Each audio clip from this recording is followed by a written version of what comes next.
Hello, my friends. Back to part 2 of Tinker Saves the Day. We join him as he just leaves his friend Zack. I'll just reiterate again where we got to.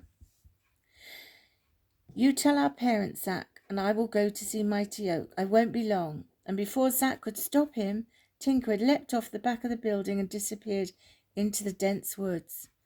Poor Zack was worried about his young tempestuous friend, but he had to tell their parents. Now surely his father would listen. Tinker stopped leaping. He suddenly felt very alone and very scared. Plus, he was not actually quite sure if he was going the right way.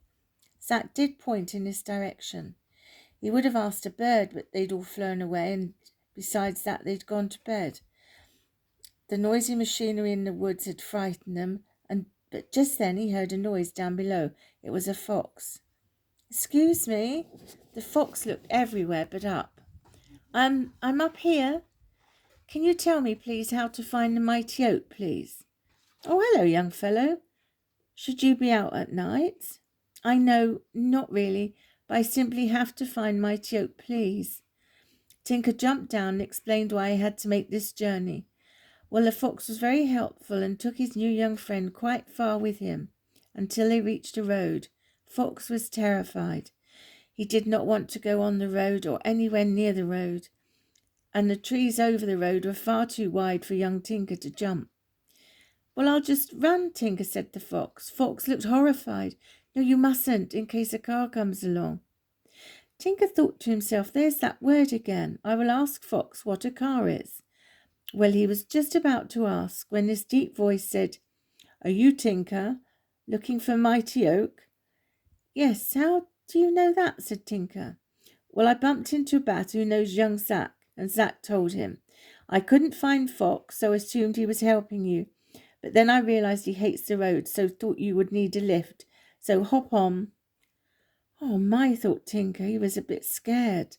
Although he'd never heard of a badger eating a squirrel, he did know that they ate small mammals such as moles, hedgehogs, frogs.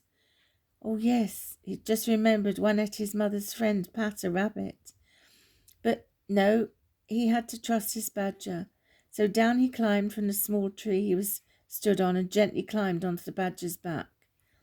"Thank you, Fox. Goodbye." He waved to the fox. "Goodbye, my young friend." "Good luck," said Fox. Tinker thought it was nice on Badger's back. It was soft and warm. He appreciated the warmth. It was cold tonight. Badger carried him a long way, but it was time for him to get back to his family. "I should stay in the trees now as it's still dark. Keep going straight on till you come to a huge clearing, and that's the park. Now, listen, when you get there, be very careful. There will be lots of people, some joggers, but there may be lots of dogs, and you will not have any trees for cover. Now, Mighty Oak, you can't miss him. You'll know as soon as you see him. Good luck, son." "Thank you, Badger. Thank you so much. Goodbye." Tinker felt so alone again, so scared. He was too far to turn back now. What was he thinking of? What could a tree do? Oh well, I must carry on, he decided. He jumped a couple of trees when he met a bat who was so very friendly, but he did not stop talking. Tinker thought to himself that he would never ever go out in the dark again. He didn't like the dark. No, he did not like it at all. All of a sudden he was startled and fell out of the tree. The bat found this very funny indeed. It turned out Tinker had seen two lights suddenly appear in front of him. Well, when Bat had managed to stop laughing, he explained it was just an owl and it was a reflection of the owl's eyes. Well, it was starting to get light, so it was time for Bat to go home to bed now. So he bid farewell to Tinker and flew home. Tinker was on his own again, but he wasn't scared like before. The birds were starting to sing and he felt quite safe. He jumped from tree to tree and then jumped to one, and that was it. No more trees. This must be it. This must be the park. Gosh, it's huge. Then that must be the cottage right at the end. That must be... His eyes saw this enormous oak tree. It was huge.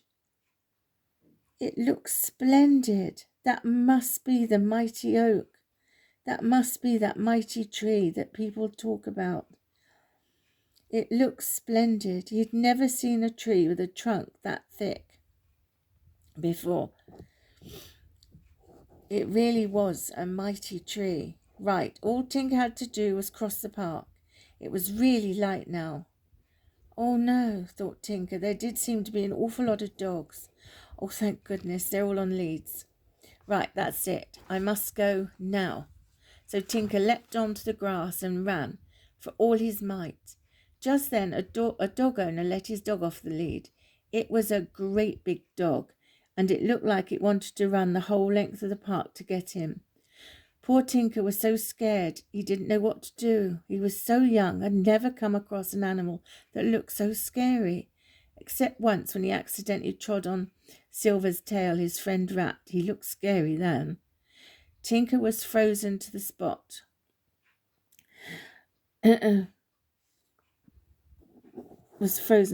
Sorry. He did not know what to do.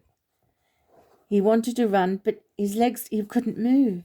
This dog was getting closer and closer, and as he did so, he looked even bigger. Tinker thought, I was so close to Mighty Oak, and I've failed.